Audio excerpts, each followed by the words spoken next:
Alicia Christian Jodie Foster is an American actress, director, and producer. She has received 2 Academy Awards, 3 British Academy Film Awards, 2 Golden Globe Awards, and the Cecil B. DeMille Award. For her work as a director, she has been nominated for a Primetime Emmy Award. Foster began her professional career as a child model when she was 3 years old, and she made her acting debut in 1968 in the television sitcom Mayberry RFD.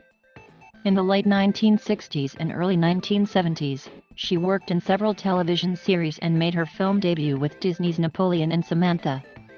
Following appearances in the musical Tom Sawyer and Martin Scorsese's comedy drama Alice Doesn't Live Here Anymore, Foster's breakthrough came with Scorsese's psychological thriller Taxi Driver, in which she played a child prostitute. At age 14, she received a nomination for the Academy Award for Best Supporting Actress.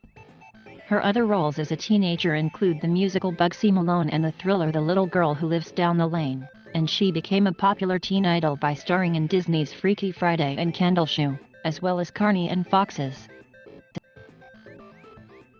After attending college at Yale, Foster struggled to transition into adult roles until she gained critical acclaim for playing the rape survivor in the legal drama The Accused, for which she won the Academy Award for Best Actress. She won her second Academy Award 3 years later for the psychological horror The Silence of the Lambs, in which she portrayed Clarice Starling. Foster made her debut as a film director the same year with Little Man Tate, and founded her own production company, Egg Pictures, in 1992. The company's first production was Nell, in which she also played the title role, garnering her 4th nomination for an Academy Award. Her other successful films in the 1990s were the romantic drama Summersby, Western comedy Maverick, science fiction Contact, and period drama Anna and the King. Foster experienced career setbacks in the early 2000s, including the cancellation of a film project and the closing down of her production company, but she then starred in 4 commercially successful thrillers: Panic Room, Flight Plan, Inside Man, and The Brave One. She has focused on directing in the 2010s, directing the films The Beaver and Money Monster, as well as episodes for Netflix television series Orange is the New Black, House of Cards, and Black Mirror. She also starred in the films Carnage, Elysium, and Hotel Artemis.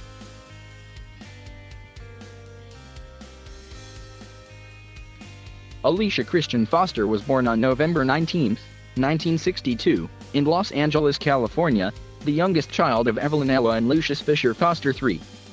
Her father came from a wealthy Chicago family whose forebears included John Alden, who arrived in North America on the Mayflower in 1620. He was a Yale University graduate, a decorated U.S. Air Force lieutenant colonel, and a real estate broker. He had 3 sons from an earlier marriage before marrying Brandy in Las Vegas in 1953. Brandy was of German heritage and grew up in Rockford, Illinois.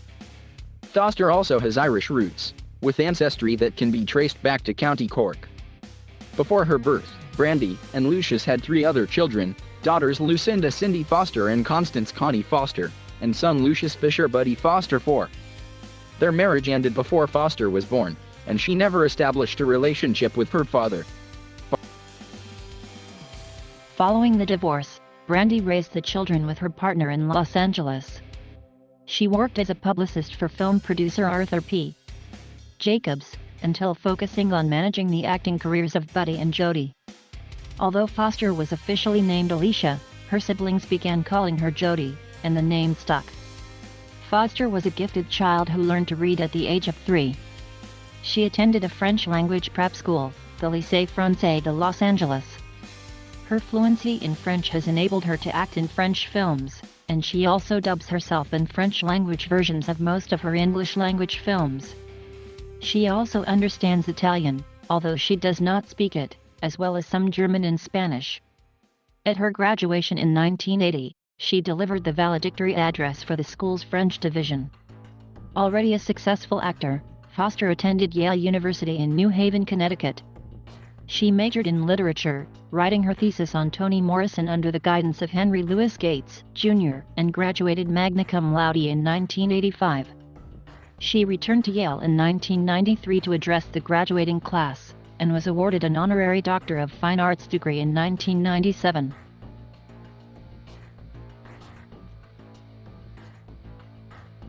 Foster's career began with an appearance as the Coppertone Girl in a television advertisement in 1965, when she was 3 years old.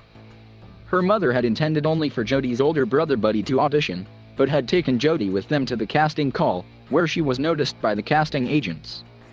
The television spot led to more advertising work, and in 1968 to a minor appearance in the sitcom Mayberry RFD, in which her brother starred. In the following years, Foster continued working in advertising and appeared in over 50 television shows. She and her brother became the breadwinners of the family during this time. She had recurring roles in The Courtship of Eddie's Father and Bob and Carol and Ted and Alice, and starred opposite Christopher Connolly in the short-lived Paper Moon, adapted from the hit film. Foster also appeared in films, mostly for Disney. After a role in the television film Menace on the Mountain, she made her feature film debut in Napoleon and Samantha, playing a girl who befriends a boy, played by Johnny Whitaker, and his pet lion. She was accidentally grabbed by the lion on set, which left her with scars on her back. Her other early film work includes the Raquel Welch vehicle Kansas City Bomber, the Western one Little Indian, the Mark Twain adaptation Tom Sawyer, and Martin Scorsese's Alice Doesn't Live Here Anymore, in which she appeared in a supporting role as a ripple-drinking street kid.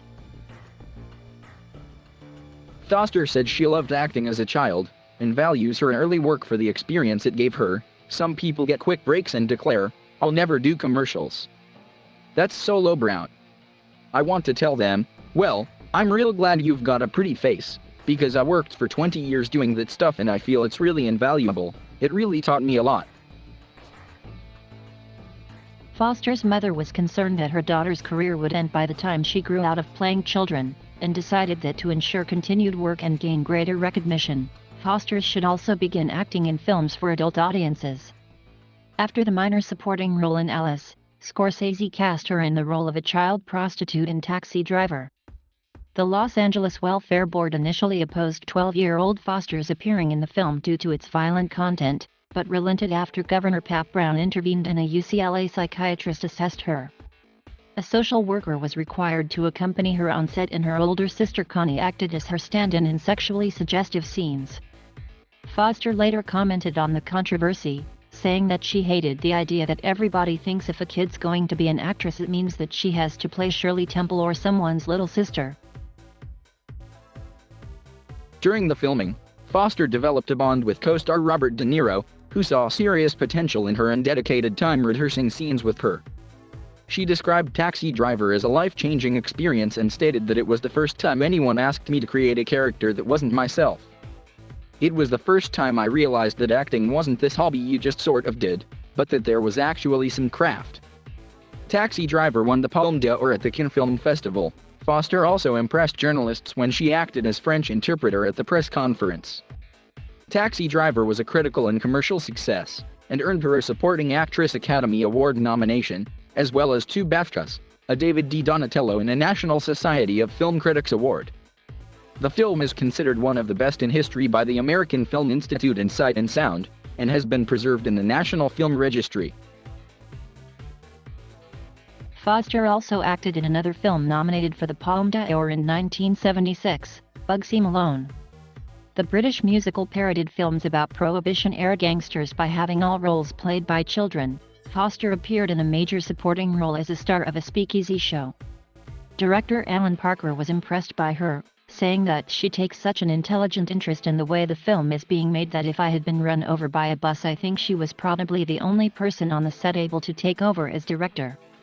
She gained several positive notices for her performance. Roger Ebert of the Chicago Sun-Times stated that at 13 she was already getting the roles that grown-up actresses complained weren't being written for women anymore. Variety described her as outstanding, and Vincent Canby of the New York Times called her the star of the show. Foster's 2 BAFTAs were awarded jointly for her performances in Taxi Driver and Bugsy Malone. Her third film release in 1976 was the independent drama Echoes of a Summer, which had been filmed 2 years previously. The New York Times named Foster's performance as a terminally ill girl the film's main strength, and Gene Siskel of the Chicago Tribune stated that she is not a good child actress, she's just a good actress, although both reviewers otherwise panned the film. Foster's fourth film of 1976 was the Canadian-French thriller The Little Girl Who Lives Down the Lane, in which she starred opposite Martin Sheen. The film combined aspects from thriller and horror genres, and showed Foster as a mysterious young girl living on her own in a small town. The performance earned her a Saturn Award. On November 27, she hosted Saturday Night Live, becoming the youngest person to do so until 1982. Her final film of the year was Freaky Friday, a Disney comedy commenting on the generation gap, which was her first true star vehicle. She played a tomboy teen who accidentally changes bodies with her mother. She later stated that her character's desire to become an adult was matched by her own feelings at the time, and that the film marked a transitional period for her when she began to grow out of child roles. It received mainly positive reviews, and was a box office success, gaining Foster a Golden Globe nomination for her performance. After her breakthrough year, Foster spent 9 months living in France, where she starred in Moi, Fleur Bleue, and recorded several songs for its soundtrack. Her other films released in 1977 were the Italian comedy Kyoto, and the Disney heist film Candleshoe, which was filmed in England and co-starred veteran actors David Niven and Helen Hayes. After its release, Foster did not appear in any new releases until 1980, the year she turned 18. She gained positive notices for her performances in Adrian Lyne's debut feature film Foxes, which focuses on the lives of Los Angeles teenagers, and Carney, in which she played a waitress who runs away from her former life by joining a touring carnival. After filming Carney in 1979, Foster's mother felt that Foster needed new photos to reflect that Foster could take adult roles, so when Foster was 16, her mother arranged Emilio Lari to do a mature, partially nude photo shoot of her at a rented estate in Los Angeles. Foster's mother and Lari's wife also stayed on the set to protect the safety of Foster. Aware that child stars are often unable to successfully continue their careers into adulthood, Foster became a full-time student at Yale in fall 1980, and her acting career slowed down in the following 5 years. She later stated that going to college was a wonderful time of self-discovery, and changed her thoughts about acting, which she had previously thought was an unintelligent profession, but now realized that what I really wanted to do was to act and there was nothing stupid about it. She continued making films on her summer vacations, and during her college years appeared in O'Hara's Wife, television films Svengali, John Irving adaptation The Hotel New Hampshire, French film The Blood of Others, and period drama Mesmerized, which she also co-produced.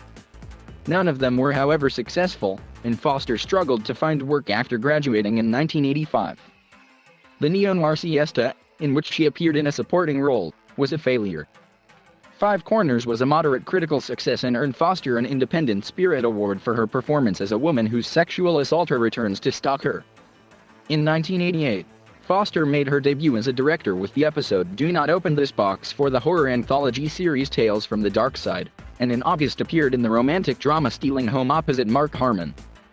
The film was a critical and commercial failure, with critic Roger Ebert wondering if any movie could possibly be that bad. Foster's breakthrough into adult roles came with her performance as a rape survivor in The Accused, a drama based on a real criminal case, which was released in October 1988. The film focuses on the aftermath of a gang rape and its survivors' fight for justice in the face of victim blaming. Before making the film, Foster was having doubts about whether to continue her career and planned on starting graduate studies, but decided to give acting one last try in The Accused. She had to audition twice for the role and was cast only after several more established actors had turned it down, as the film's producers were wary of her due to her previous failures and because she was still remembered as a chubby teenager. Due to the heavy subject matter, the filming was a difficult experience for all cast and crew involved, especially the shooting of the rape scene, which took 5 days to complete. Foster was unhappy with her performance, and feared that it would end her career. However, The Accused received positive reviews, with Foster's performance receiving widespread acclaim and earning her Academy, Golden Globe, and National Board of Review awards, as well as a nomination for a BAFTA award. Foster's first film release after the success of The Accused was the thriller The Silence of the Lambs. She portrayed FBI trainee Clarice Starling, who was sent to interview incarcerated serial killer Hannibal Lecter in order to hunt another serial killer, James Buffalo Bill Gum. Foster later named the role one of her favorites. She had read the novel it was based on after its publication in 1988 and had attempted to purchase its film rights, as it featured a real female heroine and its plot was not about steroids and brawn, about using your mind and using your insufficiencies to combat the villain. Despite her enthusiasm, director Jonathan Demme did not initially want to cast her, but the producers overruled him. Demme's view of Foster changed during the production, and he later credited her for helping him define the character. Released in February 1991, The Silence of the Lambs became one of the biggest hits of the year, grossing close to $273 million, with a positive critical reception.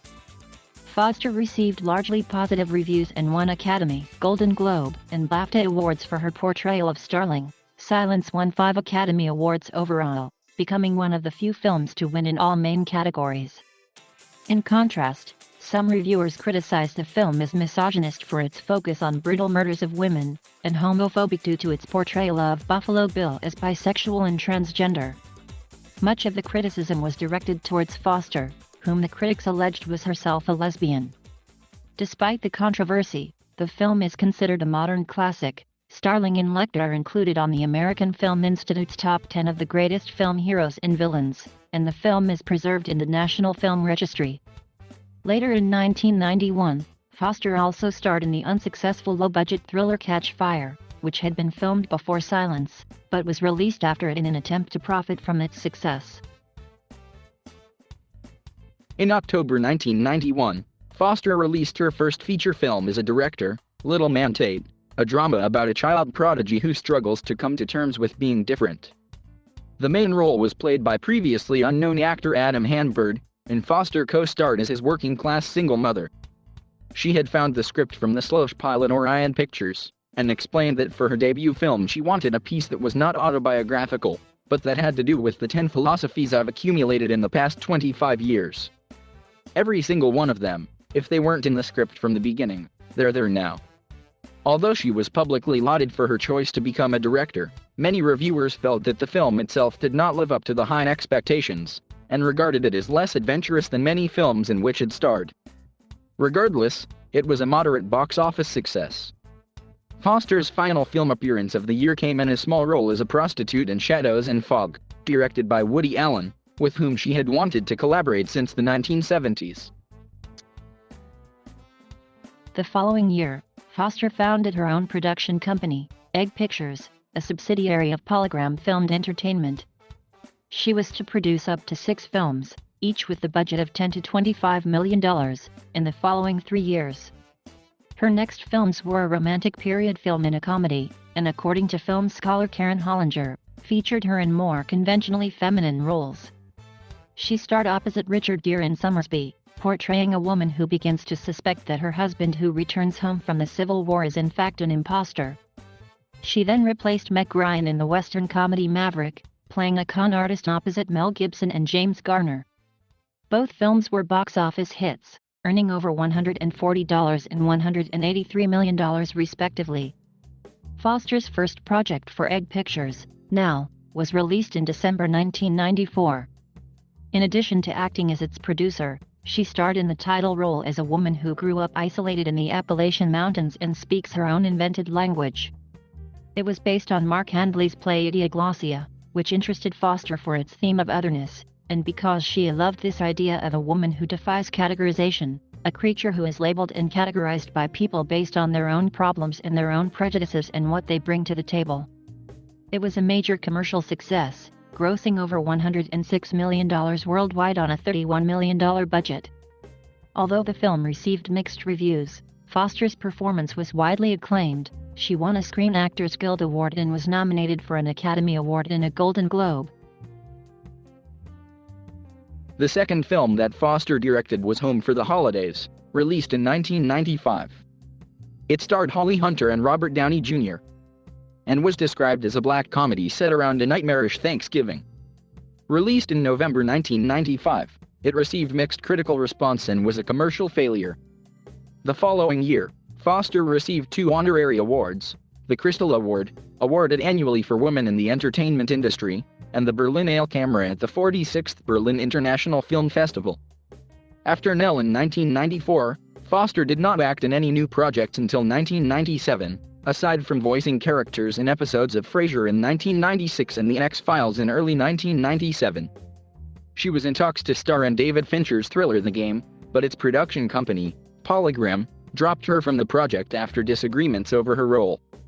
Foster sued the company, saying that she had an oral agreement with them to star in the film and had as a result taken herself off the market and lost out on other film projects. The case was later settled out of court. Foster finally made her return to the big screen in Contact, a science fiction film based on a novel by Carl Sagan and directed by Robert Zemeckis. She starred as a scientist searching for extraterrestrial life in the City Project. Due to the special effects, many of the scenes were filmed with a blue screen. This was Foster's first experience with the technology. She commented, "Blue walls, blue roof. It was just blue, blue, blue. And I was rotated on a lazy Susan with the camera moving on a computerized arm. It was really tough." The film was a commercial success and earned Foster a Saturn Award and a nomination for a Golden Globe. She also had an asteroid, 17744 Jodie Foster, named in her honor in 1998.